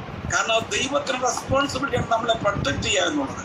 അപ്പൊ ദൈവത്തിന്റെ ദൂതന്മാരെ അയച്ച് നമ്മളെ അതിൽ നിന്ന് നമ്മളെ സ്പർശിക്കുകയാണെങ്കിൽ ദൈവ സ്പർശനം ഉണ്ടാകുന്ന സമയം ശരീരത്തിൽ വേദനയുള്ള ആളുകളുടെ രാത്രി കൊണ്ട് ഉറങ്ങുമ്പോൾ വളരെ ശക്തമായിട്ടുള്ള വിടുതലുകൾ നമ്മുടെ വീട്ടിൽ നടക്കുവാൻ ഇടയായിത്തീരും. സൗഖ്യങ്ങൾ നടക്കുവാൻ ഇടയായിത്തീരും. അത്ഭുതകരമായ ദൈവത്തിന്റെ പ്രവൃത്തി കാണുവാൻ ഇടയായിത്തീരും. സ്വർഗദൂതന്മാരുടെ പ്രദർശനം നമ്മുടെ കുടുംബത്തിൽ കാണുവാൻ ഇടയായിത്തീരും. നാം പലപ്പോഴും പ്രാർത്ഥിക്കാറുണ്ടോ, ദൂതന്മാരെ എനിക്കൊന്ന് കാണണമെന്ന്, സ്വർഗദൂതൻ എനിക്കൊന്ന് കാണണമെന്ന് പ്രാർത്ഥിക്കാറുണ്ടോ? എൻ്റെ ഒരു വിശ്വാസം ഉണ്ടായിരുന്നു, നല്ല അനുഗ്രഹിക്കപ്പെട്ട ദൈവദാസനായിരുന്നു. 10-20 വർഷത്തിന് മുൻപുള്ള സമയമാണ്. അദ്ദേഹം തന്നെ താമസിക്കുന്ന സമയത്ത് അതിഭയങ്കരമായ രോഗം രാത്രി ഉണ്ടായി. ശരീരം തളർന്നു പോകുന്ന അന്ന് സമയം ഫോണില്ല, മൊബൈൽ ഫോണില്ല. ശരീരം തളർന്നു പോകുന്ന അനുഭവം, മരിക്കും, ആരെയും വിളിക്കാൻ പറ്റുന്നില്ല, ഒറ്റയ്ക്ക് താൻ താമസിക്കുകയാണ്. ശരീരം മൊത്തം തളർന്നു, വീട്ടിലിങ്ങനെ കിടക്കുകയാണ്. ഇങ്ങനെ കിടന്ന് പ്രാർത്ഥിച്ചു, കർത്താവേ, ഞാൻ ഏകനായിട്ടിരിക്കുന്നു, എന്നെ ആരും സഹായിക്കാനായിട്ടില്ല.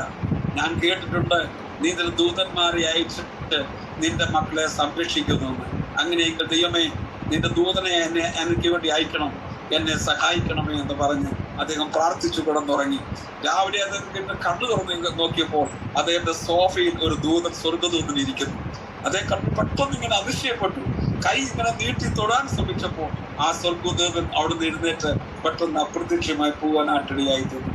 ദൈവത്തിന്റെ സന്നിധിയിൽ ഈ സാത്താനെ ശക്തികളുമായി മല്ലടിച്ച് പ്രാർത്ഥിക്കുന്ന ദൈവത്തിന്റെ മക്കളെ സഹായിക്കുവാൻ ദൈവത്തിന്റെ ദൂതന്മാരെ അയക്കും. ഹല്ലേലൂയ. അപ്പോൾ പ്രാർത്ഥനയിൽ മുന്നേറുവാൻ ഞാൻ നിങ്ങളെ ഉത്സാഹിപ്പിക്കുന്നു. ഇങ്ങനെ പ്രാർത്ഥിക്കുമ്പോൾ ഈ സമയത്തെ പ്രാർത്ഥന God will lift us up in a little more higher to a spiritual level. നാം ഈ സമയത്ത് പ്രാർത്ഥിക്കുമ്പോൾ ആത്മമണ്ഡലത്തിലേക്ക് ദൈവം നമ്മുടെ മനസ്സിനെയും നമ്മുടെ ശരീരത്തെയും ആത്മാവിനെ ഉയർത്തി ദൈവമായിട്ടുള്ള ഒരു ഡിവൈൻ ടച്ച് പരിശുദ്ധാത്മായിട്ട് ഉണ്ടാകുവാനായിട്ട് നമുക്ക് ഇടയായിത്തീരും. സമയത്ത് ചുരുക്കത്താൻ ഞാൻ മുന്നോട്ട് പോകട്ടെ. ആക്ട്സ് ചാപ്റ്റർ 16:24 ഒരു വാക്യമുണ്ടല്ലോ, അർദ്ധരാത്രിക്ക് ശീലാസും പൗലോസും പ്രാർത്ഥിക്കുന്നു വായിക്കുന്നു. നമുക്ക് വായിക്കാൻ സമയമില്ല. Foundations were shaken, chains were loosed, prayer and praise were there. രാത്രി സമയങ്ങൾ നാം പ്രാർത്ഥിക്കുമോ financial bondages shall be broken. നമ്മുടെ ശരീരത്തിലെ വേദനകളിൽ നിന്നും വിടുവിക്കപ്പെടുവാൻ ഇടയായിത്തീരും. ഹീലിംഗ് നമ്മുടെ ജീവിതത്തിൽ ഉണ്ടാകാനായിട്ട് ഇടയായിത്തീരും. അപ്പോൾ ഞാൻ പറഞ്ഞിട്ട് താല്പര്യം, ഈ 12 തൊട്ട് 3 വരെയുള്ള പ്രാർത്ഥന എന്ന് പറയപ്പെടുന്നത് അതിശക്തമായിട്ടുള്ള പ്രാർത്ഥനയാണ്. ആമേൻ, ഹല്ലേലൂയ. നാലാമത്തെ സീസണാണ്, നാലാമത്തെ സമയമാണ് morning time. Watch, the fourth watch. എനിക്ക് തോന്നുന്നു സമയം തീർന്നു എന്നാണ്. 6 മണിയായി, സമയം തീർന്നു എന്നാണ് എനിക്ക് തോന്നുന്നത്. ഞാൻ നിർത്തണത് കണ്ടിന്യൂ ചെയ്യണം.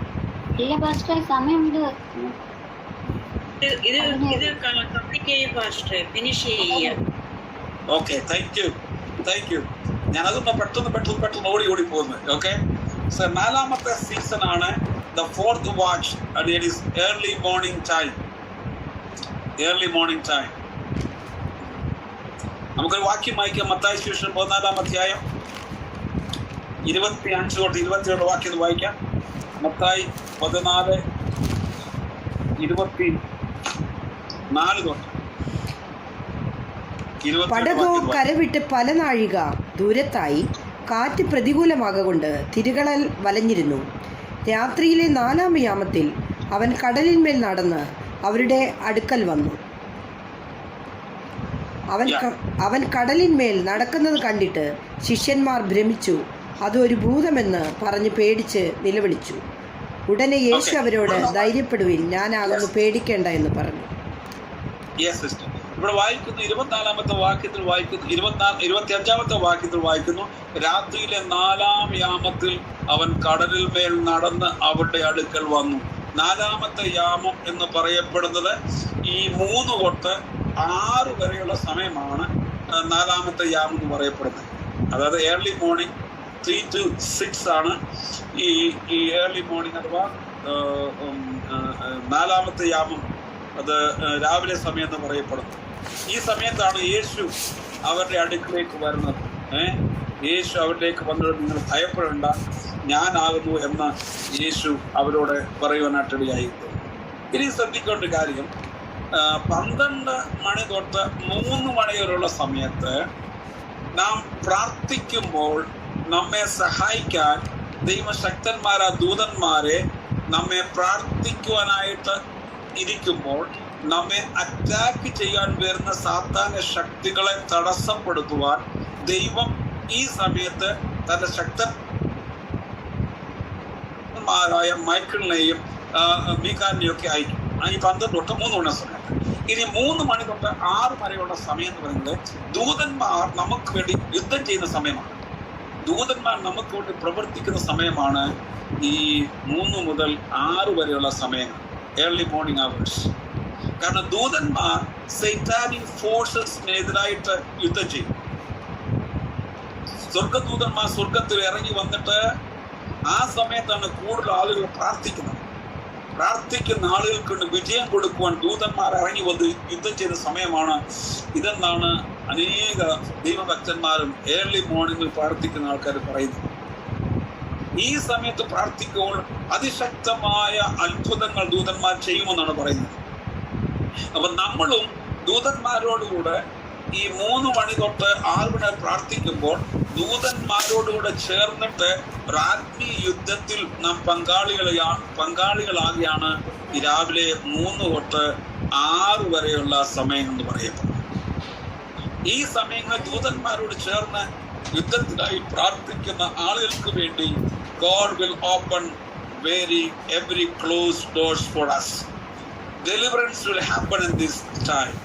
Sinners will repent and come to the Lord. This is the time of battle.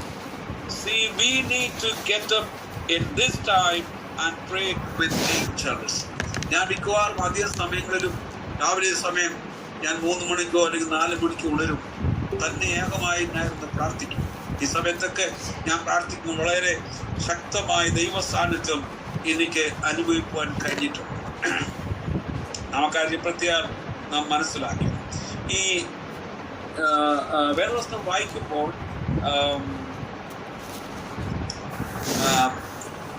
ഉൽപ്പത്തി പുസ്തകം 3-ാം അധ്യായം 8-ാമത്തെ വാക്യം വായിക്കാൻ പറ്റും? ഉൽപ്പത്തി പുസ്തകം 3-ാം അധ്യായം വെയിലാറിയപ്പോൾ യഹോവയായ ദൈവം തോട്ടത്തിൽ നടക്കുന്ന ഒച്ച അവർ കേട്ടു. മനുഷ്യനും ഭാര്യയും യഹോവയായ ദൈവം തങ്ങളെ കാണാതിരിപ്പാൻ തോട്ടത്തിലെ വൃക്ഷങ്ങളുടെ ഇടയിൽ ഒളിച്ചു. ഓക്കെ, ഇത് വെയിലാറിയപ്പോൾ എന്നാണ് മലയാളത്തിൽ വായിക്കുന്നത്. ഇംഗ്ലീഷ് വായിക്കുന്നത് cool of the day. The cool of the day. വെയിലാറിയപ്പോൾ the cool of the day, വളരെ സൂക്ഷ്മമായിട്ടുള്ള തണുപ്പുള്ളതായിട്ടുള്ള സമയത്തെന്നാണ് English the cool of the day. And they heard the voice of the Lord walking in the garden in the cool of the day എന്നാണ് വായിക്കുന്നത്. അപ്പോൾ ഒരു ദിവസത്തിന്റെ കൂൾ ഓഫ് ദ ഡേ എന്ന് പറയപ്പെടുന്നത് ഏർലി മോർണിംഗ് അവേഴ്സ് ആണ്. That is 3 to 6. രാവിലെ 3 മണി തൊട്ട് 6 വരെയുള്ള സമയമാണ് കൂൾ ഓഫ് ദ ഡേ എന്ന് പറയുന്നത്. എന്ന് പറഞ്ഞാൽ അതിരാവിലെ സമയം ദൈവം ഇറങ്ങി വന്നിട്ട് ആദമിനോടും ഹവ്വയോടും കൂടെ നടക്കുവാനിടയായി. God came down and walked with Adam and Eve, and God began to talk with Adam and Eve, fellowship with God early in the morning. About 3 o'clock to 6 o'clock we need to get up. Angels are there to assist us. Angels are taking care of the earth. He is fighting with the forces. We need to get up early in the morning. നമ്മൾ അതിരാവിലെ സമയം എഴുന്നേൽക്കണം, ദൂതന്മാരോട് ചേർന്ന് നടക്കണം, ദൈവത്തോട് ചേർന്ന് നടക്കണം. അതിരാവിലെ സമയം പട്ടിയെ കൊണ്ട് പുറത്തു പോകാതെ അതിരാവിലെ സമയം എഴുന്നേറ്റ് പ്രാർത്ഥിക്കണം. ഏർലി മോർണിംഗിൽ അനേക വീടുകൾ ഞാൻ കണ്ടിട്ടുള്ള കാര്യം നാട്ടിലൊക്കെ ഉണ്ട്. അവർക്ക് വീട് വെക്കുമ്പോൾ ഭാര്യയ്ക്കും ഭർത്താവിന് ഒരു ബെഡ്റൂമ്, മക്കൾക്ക് എല്ലാവർക്കും ഓരോ ബെഡ്റൂമ്, ഗസ്റ്റിന് വേണ്ടി പ്രത്യേക ബെഡ്റൂമ്, എല്ലാ കാര്യം ഉണ്ടായ ശേഷം അവസാനം പട്ടിക്ക് വേണ്ടി ഒരു പട്ടിക്കൂടി ഉണ്ടാക്കി വെക്കും. എന്നാൽ പല വീടുകളിലും പ്രാർത്ഥനയ്ക്കായിട്ടൊരു പ്രാർത്ഥനാ മുറി ഉണ്ടോ? ഹൈന്ദവർ ഒരു വീട് പണിയുമ്പോൾ അവർ പ്രാർത്ഥനയ്ക്കായിട്ട് അവർക്കൊരു പൂജാമുറിയുണ്ട്. എന്നാൽ ക്രൈസ്തവർക്കില്ല. നമ്മൾ പറയും കുഴപ്പമില്ല, ദൈവം എല്ലായിടത്തും ഉണ്ട്, എങ്കിലും നമുക്കുണ്ടായിരിക്കണം. ഞാൻ ഭാര്യയോരം യോഗന്നാച്ചാന്റെ വീട്ടിൽ ഞാൻ ചെറുപ്പ സമയത്തിന്റെ പിതാവുമായിട്ടൊക്കെ പോകുമ്പോഴൊക്കെ കണ്ടിട്ടുണ്ട്. അദ്ദേഹം ആ പ്രാർത്ഥനയ്ക്കാണ് പ്രത്യേക മുറിയുണ്ട്. ഞാൻ വിവാഹത്തിന് ശേഷം അദ്ദേഹത്തിന് അവിടെ പോയി ഞാൻ പ്രാർത്ഥിക്കാൻ പോയപ്പോൾ അദ്ദേഹത്തിന്റെ പ്രാർത്ഥനാ മുറിയിൽ നിന്ന് അദ്ദേഹം പ്രാർത്ഥിക്കുകയാണ്. ഞങ്ങളെ വിളിച്ചിട്ട് ഭാവിയിൽ നടക്കുവാൻ പോകുന്ന ഞങ്ങളുടെ ശുശ്രൂഷയോടുള്ള ബന്ധത്തിൽ ഒത്തിരി ദൈവാലോചന നടപ്പാഞ്ഞു. അതെല്ലാം ഞാൻ യാത്ര ചെയ്യേണ്ട രാജ്യങ്ങളെ കുറിച്ച് പേരുകൾ പറഞ്ഞു. എൻ്റെ വൈഫ് ജോലി വിട്ടിട്ട് കർത്താവിന്റെ വേലയിലാകുന്നു പറഞ്ഞു. കുഞ്ഞുങ്ങളെ കുറിച്ച് പറഞ്ഞു, കുഞ്ഞുങ്ങളുടെ ഭാവികളെ കുറിച്ച് പറഞ്ഞു. ഏതെല്ലാം ശുശ്രൂഷ മേഖലകളാണ് ഞാൻ പോകുന്നത് എന്നെല്ലാം പറഞ്ഞു. അതെല്ലാം ഇന്ന് എൻ്റെ ജീവിതത്തിൽ ഓരോന്നായി സംഭവിച്ചുകൊണ്ടിരിക്കുകയാണ്. ഞാൻ പറയുന്നത്, നമുക്ക് ദൈവമക്കൾക്ക് ദൈവത്തെ കണ്ടുമുട്ടുവാൻ, ദൈവമായിട്ട് ഫെലോഷിപ്പ് ചെയ്യുവാൻ അതിരാവിലെ സമയം 3 തൊട്ട് 6 മണി സമയത്ത് എഴുന്നേറ്റ് പ്രാർത്ഥിക്കുവാൻ ഒരു പ്രാർത്ഥനയുടെ സ്ഥാനം ഉണ്ടായിരിക്കണം. ഒരു പ്രാർത്ഥന നിങ്ങൾ വീട് വെക്കുമ്പോൾ ഒരു പ്രാർത്ഥന മുറിയുടെ പണിയാണ്. ആമേൻ. അല്പം കൂടെ പൈസ ആക്കി ചെലവാക്കണം. ഒരു പ്രാർത്ഥന അല്പം കൂടെ പൈസ ആക്കി ചെലവാക്കി ഒരു പ്രാർത്ഥന മുറി ഇടണം. ആരെങ്കിലും വന്നിരുന്ന് പ്രാർത്ഥിച്ചോട്ടെ, പ്രാർത്ഥിക്കുന്നവർക്ക് സ്ഥലമൊരുക്കി കൊടുക്കേ. അപ്പം ഇതൊക്കെ രാവിലെ സമയം മുതൽ ദൈവത്തെ കാണും. ഇന്ന് പലർക്കും രാവിലെ എഴുന്നേക്കാൻ പറ്റില്ല, ഡ്യൂട്ടികളൊക്കെ ഉള്ളവരുണ്ട്. That's okay. എങ്കിലും യേശു പകലും ജോലി ചെയ്തിട്ട് പ്രസംഗിച്ചിട്ട് പഠിപ്പിച്ചിട്ട് അതിരാവിലെ യേശു പ്രാർത്ഥിക്കുവാൻ ഏകനായി ഏകാന്ത സ്ഥലത്തേക്കോ മലമുകളിലേക്കോ ഒക്കെ യേശു പോകുമായിരുന്നു. യേശുവിൻ്റെ മക്കളായിരിക്കും നമുക്കും ഇതൊരു മാതൃകയായി തീരട്ടെ. എന്തെല്ലാം തിരക്ക് വന്നാലും പ്രാർത്ഥന ഒരിക്കലും ഒഴിവാക്കരുതേ. പ്രാർത്ഥന ചെയ്തുകൊണ്ടേയിരിക്കണം. ഈ കാലഘട്ടം പ്രാർത്ഥനയ്ക്ക് വളരെ പ്രാധാന്യമുള്ളതാണ്. യുദ്ധങ്ങൾ, ക്ഷാമങ്ങൾ അവിടെ ഇവിടെ സംഭവിച്ചുകൊണ്ടിരിക്കുമ്പോൾ, വിശ്വാസ ത്യാഗം പോലും സംഭവിച്ചുകൊണ്ടിരിക്കുമ്പോൾ, അനേക വിശ്വാസികളിൽ ദൈവസ്നേഹം കുറഞ്ഞുകൊണ്ടിരിക്കുന്നു, വിശ്വാസം കുറഞ്ഞുകൊണ്ടിരിക്കുന്ന സമയത്ത് ദൈവമക്കളെ ശക്തമായി ഈ 4 യാമങ്ങളുടെ ദൈവപ്രവർത്തികളെ, ആത്മമണ്ഡലങ്ങളെ മനസ്സിലാക്കി ദിവസങ്ങളായി നമുക്ക് പ്രാർത്ഥിക്കാം. ആരും വീഴുപോകാതെ, ആരും തളർന്നു പോകാതെ എഴുന്നേറ്റ് നിൽക്കുവാൻ നമുക്ക് പ്രാർത്ഥിക്കാം. അപ്പൊ അതിരാവിലെ സമയത്ത് cool of the day God comes and visit Adam and eve. അതാണ് വായിക്കുന്നത്. ഒന്നുകൂടെ വാക്യങ്ങൾ നമുക്ക് വായിച്ചിട്ട് ഞാൻ അവസാനിപ്പിക്കാൻ താല്പര്യപ്പെടുന്നു.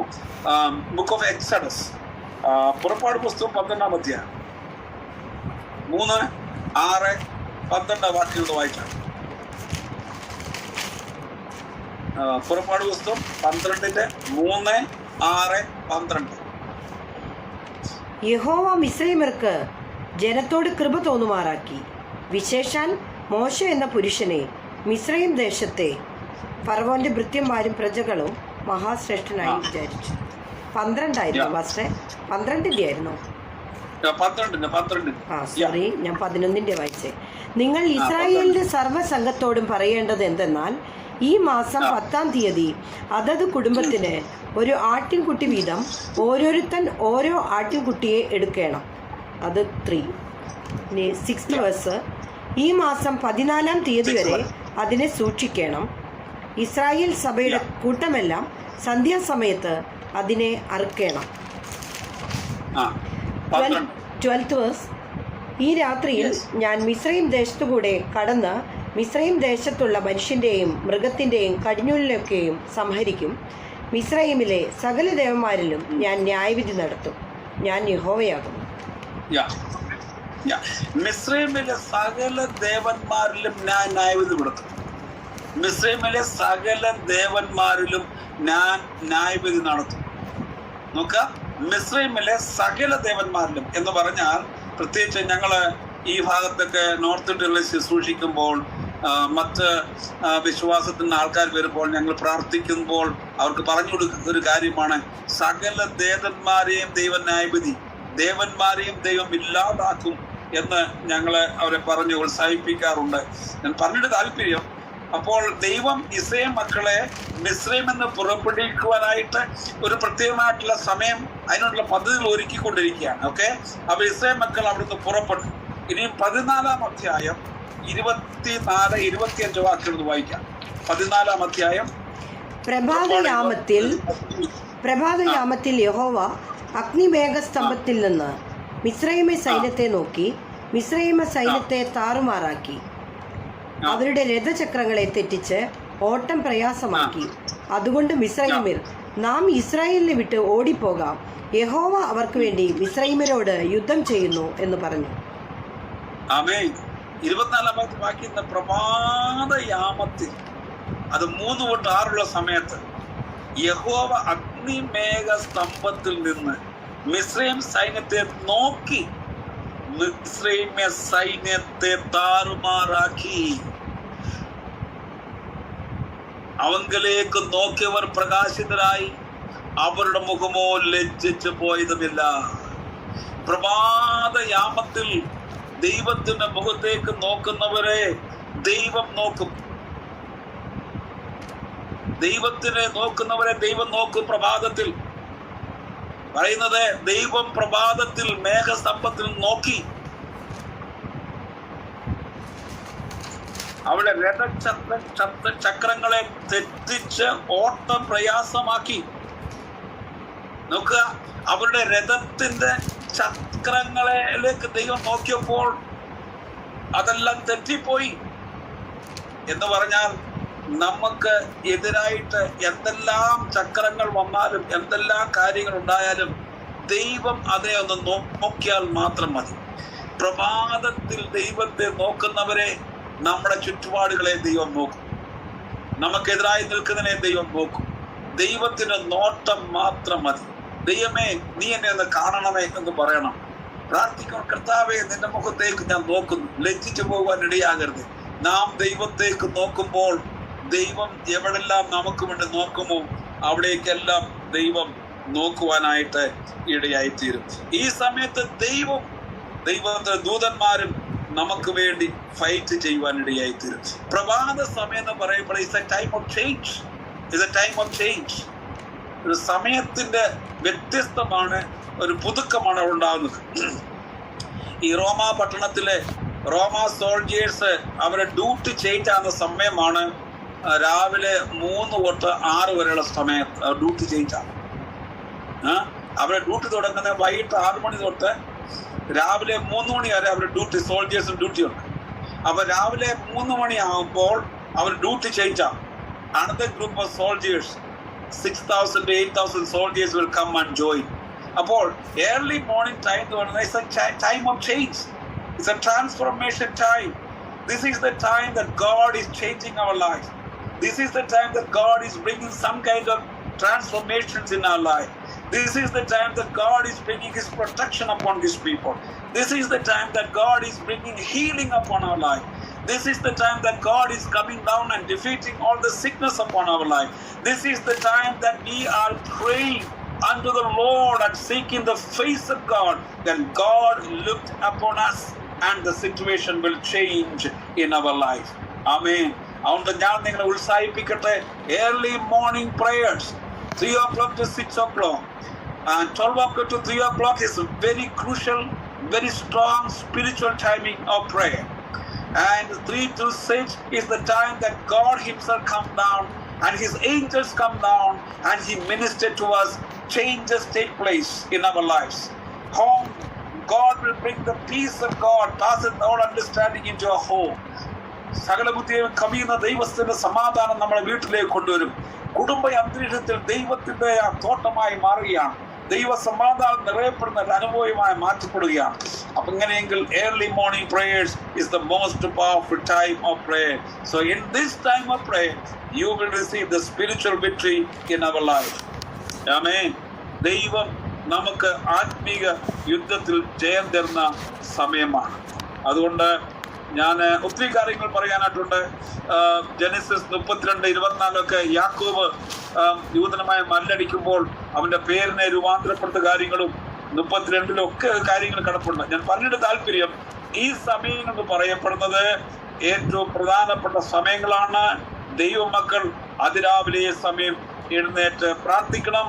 ദൈവം നമ്മള് ഈ 4th വാച്ചില് it is a time to pray for spiritual empowerment, our revival and victory for our life and our ministry and our home. Everyone will be used by God who are really praying in this particular time of prayer. So I encourage you, ഞാൻ നിങ്ങളെ ഉത്സാഹിപ്പിക്കട്ടെ, പ്രാർത്ഥനയ്ക്കായി ഒരു സമയം നമുക്ക് വേർതിരിക്കാം. Spiritual ബാറ്റിലാണ് നിങ്ങളുടെ പ്രാർത്ഥന. നിങ്ങൾക്ക് വേണ്ടി മാത്രം പ്രാർത്ഥിച്ച് നിങ്ങളുടെ സമയങ്ങളെ അവസാനിപ്പിക്കാതെ ഒരു ചേഞ്ച് ഉണ്ടാകട്ടെ. മറ്റുള്ളവർക്ക് വേണ്ടി പ്രാർത്ഥിക്കുവാൻ.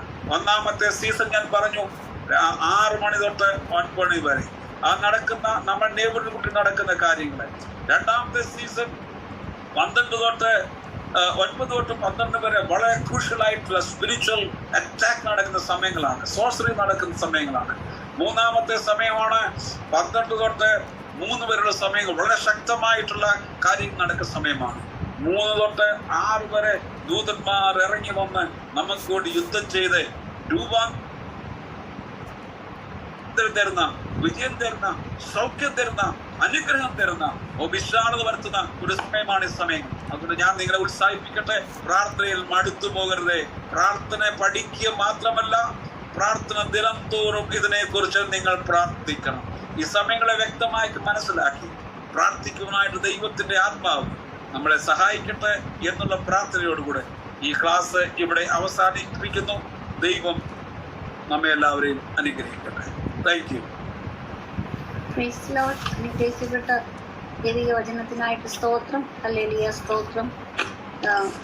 നമുക്ക് പ്രാർത്ഥിച്ച് അവസാനിപ്പിച്ചിട്ടും നമുക്ക് ഡൗട്ടുകൾ ക്ലിയർ ചെയ്യാം. സ്തോത്രം.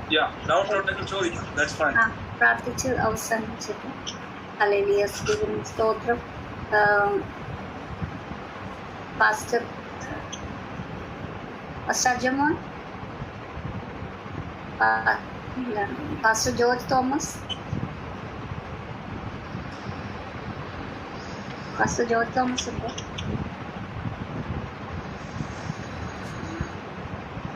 ഡോക്ടർ മാഡം ആ ഒരു വിഷയം പറഞ്ഞോട്ടെ. ആ പറഞ്ഞു. ആയിട്ട് RCCയിൽ ഒരു 7 വയസ്സായിട്ടുള്ള ഒരു ജിയനാമോൾ എന്ന് പറഞ്ഞിട്ട് ബ്രെയിൻ ട്യൂമർ അല്ല ഈ പിന്നെ മജ്ജയ്ക്കകത്താണ് ബോൺമാരോ ആ കൊച്ചിൻ്റെ തന്നെ ഓക്കെ പ്രാർത്ഥിക്കാം. സ്തോത്രം. ജിയനാമോൾ. Okay Alice aunty പ്രാർത്ഥിക്കാമോ?